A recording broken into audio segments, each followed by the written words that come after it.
The book of Ruth builds trust in God and inspires hope in His promises.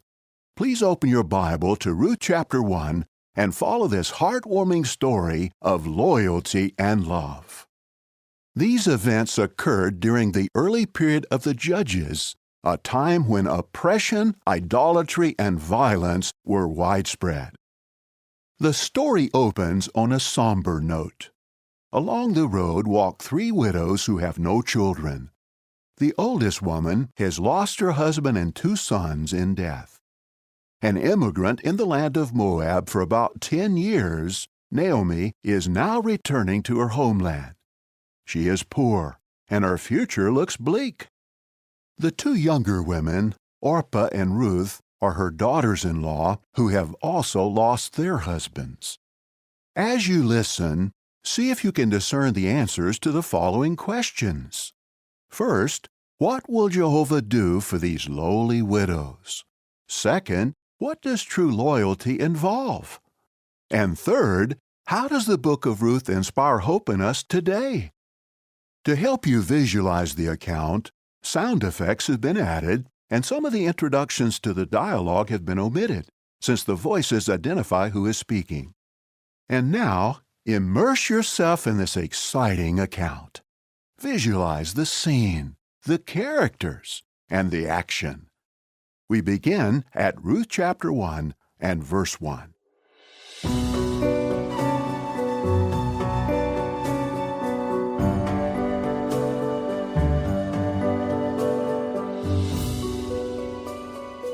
Now it came about in the days when the judges administered justice that a famine arose in the land, and a man proceeded to go from Bethlehem in Judah to reside as an alien in the fields of Moab, he with his wife and his two sons. And the man's name was Elimelech, and his wife's name Naomi. And the names of his two sons were Mahlon and Chilion, Ephrathites from Bethlehem in Judah. Eventually they came to the fields of Moab and continued there. In time Elimelech, the husband of Naomi, died, so that she remained with her two sons. Later the men took wives for themselves, Moabite women. The name of the one was Orpah, and the name of the other Ruth. And they went on dwelling there for about 10 years. In time the two of them, Mahlon and Chilion, also died, so that the woman remained without her two children and her husband. And she proceeded to get up with her daughters-in-law and to return from the fields of Moab, for she had heard in the field of Moab that Jehovah had turned his attention to his people by giving them bread. And she went her way out from the place where she had continued. And both of her daughters-in-law were with her, and they kept walking on the road to return to the land of Judah. Finally, Naomi said to both of her daughters-in-law, "Go, return each one to the house of her mother. May Jehovah exercise loving kindness toward you, just as you have exercised it toward the men now dead, and toward me.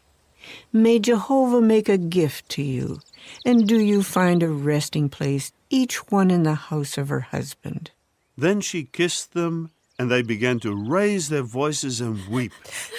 And they kept saying to her, "No, but with you we shall return to your people." "Return, my daughters. Why should you go with me? Do I still have sons in my inward parts? And will they have to become your husbands? Return, my daughters. Go, for I have grown too old to get to belong to a husband. If I had said, I had hope also that I should certainly become a husband tonight, and also should certainly bear sons, would you keep waiting for them until they could grow up? Would you keep yourself secluded for them so as not to become a husband? No, my daughters, for it is very bitter to me because of you that the hand of Jehovah has gone out against me." At that they raised their voices and wept some more, after which Orpah kissed her mother-in-law. As for Ruth, she stuck with her. So she said, Look, your widowed sister-in-law has returned to her people and her gods. Return with your widowed sister-in-law. Do not plead with me to abandon you, to turn back from accompanying you. For where you go, I shall go, and where you spend the night, I shall spend the night. Your people will be my people, and your God, my God. Where you die, I shall die, and there is where I shall be buried. May Jehovah do so to me and add to it if anything but death should make a separation between me and you. When she got to see that she was persistent about going with her, then she left off speaking to her. And they both continued on their way until they came to Bethlehem. And it came about that as soon as they came to Bethlehem, all the city became stirred up over them. And the women kept saying, Is this Naomi? Do not call me Naomi. Call me Mara, for the Almighty has made it very bitter for me. I was full when I went, and it is empty-handed that Jehovah has made me return. Why should you call me Naomi, when it is Jehovah that has humiliated me, and the Almighty that has caused me calamity? Thus Naomi made her return, Ruth the Moabite woman, her daughter-in-law being with her when returning from the fields of Moab. And they came to Bethlehem at the commencement of barley harvest. Now Naomi had a kinsman of her husband, a man mighty in wealth, of the family of Elimelech, and his name was Boaz. In time Ruth the Moabite woman said to Naomi, Let me go, please, to the field and glean among the ears of grain, following after whoever it is in whose eyes I may find favor. Go, my daughter. At that she went off and entered and began to glean in the field behind the harvesters. Thus, by chance, she lighted on the tract of the field belonging to Boaz, who was of the family of Elimelech. And look, Boaz came from Bethlehem and proceeded to say to the harvesters, Jehovah be with you. Jehovah bless you. Yes, Boaz. Jehovah bless you. Subsequently, Boaz said to the young man who was set over the harvesters, To whom does this young woman belong? The young woman is a Moabitess, who returned with Naomi from the field of Moab. Then she said, Let me glean, please, and I shall certainly gather among the cut-off ears of grain behind the harvesters. So she entered and kept on her feet from that time in the morning until her sitting down just now in the house a little while. Later Boaz said to Ruth, You have heard, have you not, my daughter? Do not go away to glean in another field. And you must also not cross over from this place, and in that way you should keep close by my young women. Let your eyes be on the field that they will harvest, and you must go with them. Have I not commanded the young men not to touch you? When you are thirsty, you must also go to the vessels and drink from what the young men will draw. At that she fell upon her face and bowed down to the earth and said to him, How is it I have found favor in your eyes so that I am taken notice of, when I am a foreigner? The report was fully made to me of all that you have done to your mother-in-law after the death of your husband, and how you proceeded to leave your father and your mother and the land of your relatives, and to go to a people whom you had not known formerly. May Jehovah reward the way you act, and may there come to be a perfect wage for you from Jehovah, the God of Israel, under whose wings you have come to seek refuge. Let me find favor in your eyes, my Lord, because you have comforted me, and because you have spoken reassuringly to your maidservant, although I myself may not happen to be like one of your maidservants. And Boaz proceeded to say to her at mealtime, Approach here, and you must eat some of the bread and dip your piece in the vinegar. So she sat down beside the harvesters, and he would hold out roasted grain to her, and she would eat, so that she was satisfied and yet had something left over. Then she got up to glean. Boaz now commanded his young men, saying, Let her glean also among the cut-off ears of grain, and you must not molest her. And you should also be sure to pull out some from the bundles of ears for her, and you must leave them behind, that she may glean them. And you must not rebuke her. And she continued to glean in the field until the evening, after which she beat out what she had gleaned. And it came to be about an ephah of barley. Then she took it up and went into the city, and her mother-in-law got to see what she had gleaned. After that she took out what food she had left over when she had satisfied herself and gave it to her. Her mother-in-law now said to her, "Where did you glean today? And where did you work? May the one who took notice of you become blessed. The name of the man with whom I work today is Boaz. Blessed be he of Jehovah, who has not left his loving kindness toward the living and the dead. The man is related to us. He is one of our repurchasers." He also said to me, "Close by the young people that are mine is where you should keep, until they have finished the entire harvest that I have." It is better, my daughter, that you should go out with his young women, that they may not annoy you in another field. And she continued to keep close by the young women of Boaz to glean, until the harvest of the barley and the harvest of the wheat came to an end. And she kept on dwelling with her mother-in-law.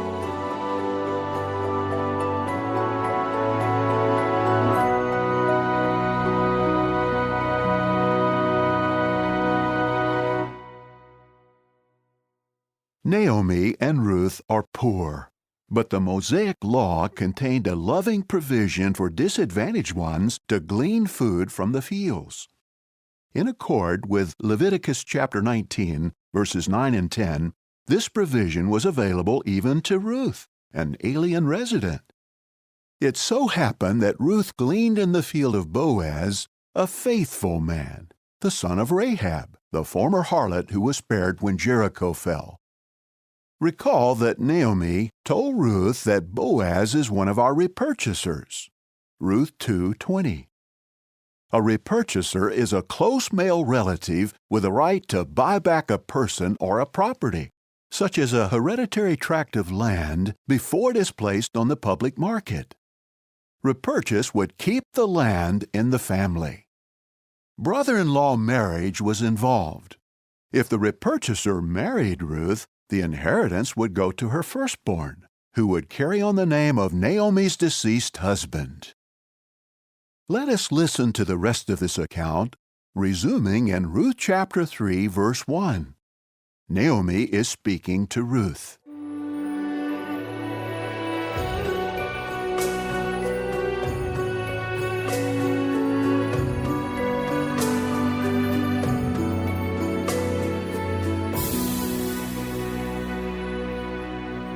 My daughter, ought I not to look for a resting place for you, that it may go well with you? And now, is not Boaz, with whose young women you have continued, our kinsman? Look, he is winnowing barley at the threshing floor tonight, and you must wash and rub yourself with oil, and put your mantles upon you, and go down to the threshing floor.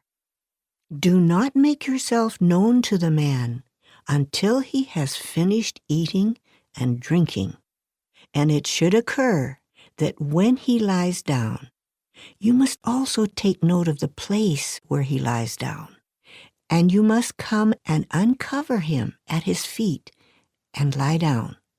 And he, for his part, will tell you what you ought to do. All that you say to me, I shall do.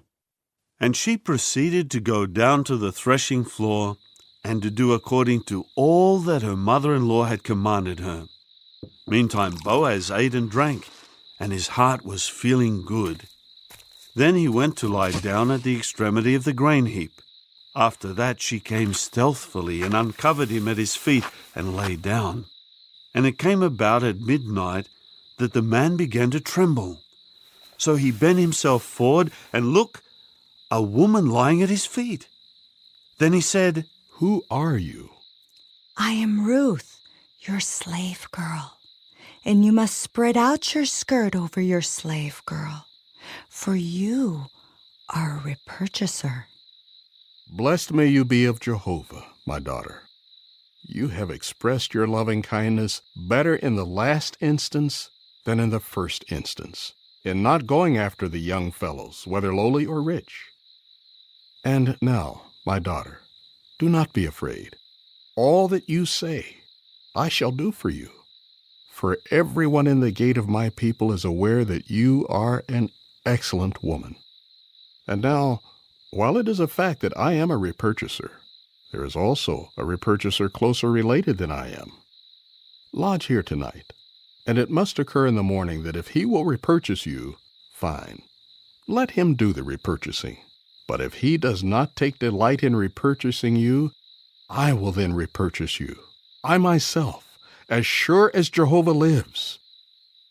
Keep lying down until the morning. And she kept lying at his feet until the morning, and then got up before anyone could recognize another. He now said, Do not let it be known that a woman came to the threshing floor. Bring the cloak that is on you, and hold it open. So she held it open, and he proceeded to measure out 6 measures of barley, and to place it upon her. After which he went into the city, and she went her way to her mother-in-law, who now said, Who are you, my daughter? Accordingly she told her everything that the man had done to her. And she went on to say, These 6 measures of barley he gave me, for he said to me, Do not come empty-handed to your mother-in-law. Sit still, my daughter, until you know how the matter will turn out. For the man will have no rest unless he has brought the matter to an end today. As for Boaz, he went up to the gate and began to sit there. And look, the repurchaser was passing by, whom Boaz had mentioned. Do turn aside. Do sit down here, so-and-so. Hence he turned aside and sat down. After that he took 10 men of the older men of the city and said, Sit down here. So they sat down. The tract of the field that belonged to our brother Elimelech, Naomi, who has returned from the field of Moab, must sell. As for me, I thought that I should disclose it to you, saying, Buy it in front of the inhabitants and the older men of my people. If you will repurchase it, repurchase it. But if you will not repurchase it, do tell me, that I may know, for there is no one else but you to do the repurchasing, and I am next to you. I shall be the one to repurchase it.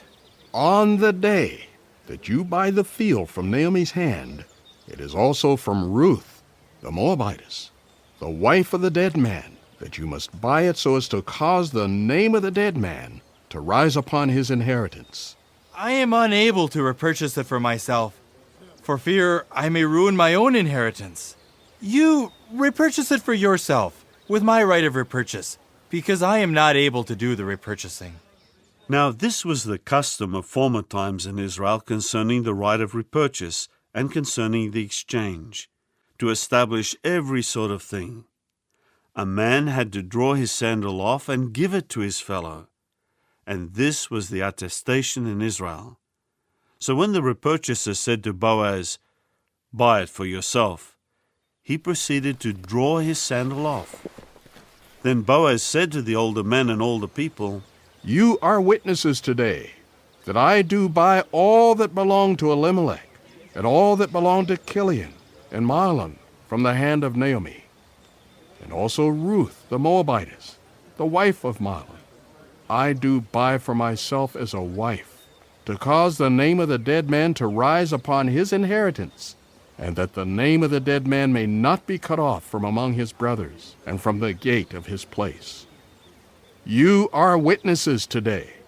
At this, all the people that were in the gate and the older men said, May Jehovah grant the wife who is coming into your house to be like Rachel and like Leah, both of whom built the house of Israel. And you prove your worth in Ephrathah, and make a notable name in Bethlehem. And may your house become like the house of Perez, whom Tamar bore to Judah, from the offspring that Jehovah will give you out of this young woman. Accordingly Boaz took Ruth, and she became his wife, and he had relations with her. So Jehovah granted her conception, and she bore a son. And the women began to say to Naomi, Blessed be Jehovah, who has not let a repurchaser fail for you today. That his name may be proclaimed in Israel. And he has become a restorer of your soul, and one to nourish your old age. Because your daughter-in-law, who does love you, who is better to you than 7 sons, has given birth to him. And Naomi proceeded to take the child and to put it in her bosom, and she came to be its nurse. Then the neighbor ladies gave it a name, saying, A son has been born to Naomi. And they began to call his name Obed. He is the father of Jesse, David's father. Now these are the generations of Perez. Perez became father to Hezron, and Hezron became father to Ram, and Ram became father to Amminadab, and Amminadab became father to Nahshon, and Nahshon became father to Salmon, and Salmon became father to Boaz, and Boaz became father to Obed, and Obed became father to Jesse, and Jesse became father to David.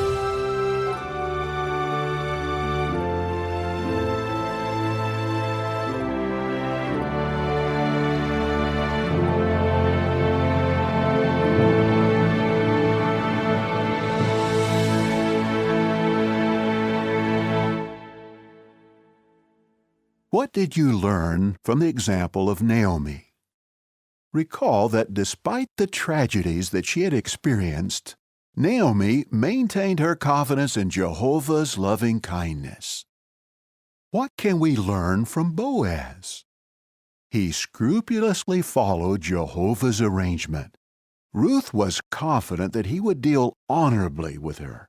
Nothing immoral transpired between them. What did you learn from Ruth? Here was a woman who left the security of her native land and showed loyalty to Jehovah. She proved to be a true friend to Naomi, displaying love, loyalty, empathy, kindness. Ruth was a hard worker. Even when Boaz made it possible for Ruth to ease her workload, she continued to glean in the field until the evening. Ruth 2, 15 through 17. She also showed a self-sacrificing spirit, acting as a substitute for Naomi in a marriage by repurchase, or brother-in-law marriage. This involved marrying a man much older than she was. What does this account teach you about Jehovah? The book of Ruth portrays Jehovah as a God of loving kindness who acts in behalf of his loyal servants. Jehovah blessed Naomi, who became a joyous grandmother. Jehovah blessed Ruth, a poverty-stricken non-Israelite widow who was once a worshiper of the false god Chemosh. Ruth received a husband and a son and became an ancestress of the Christ. Despite the difficulties of the times, Jehovah was working out his purpose in bringing forth the Messiah. When we reflect on how Ruth was blessed, we see the value of putting our confidence in God with unquestioning faith, knowing that He is, and that He becomes the rewarder of those earnestly seeking Him, as it says at Hebrews 11:6. Ruth, Naomi, and Boaz placed their complete trust in Jehovah's arrangement, and things worked out well for them.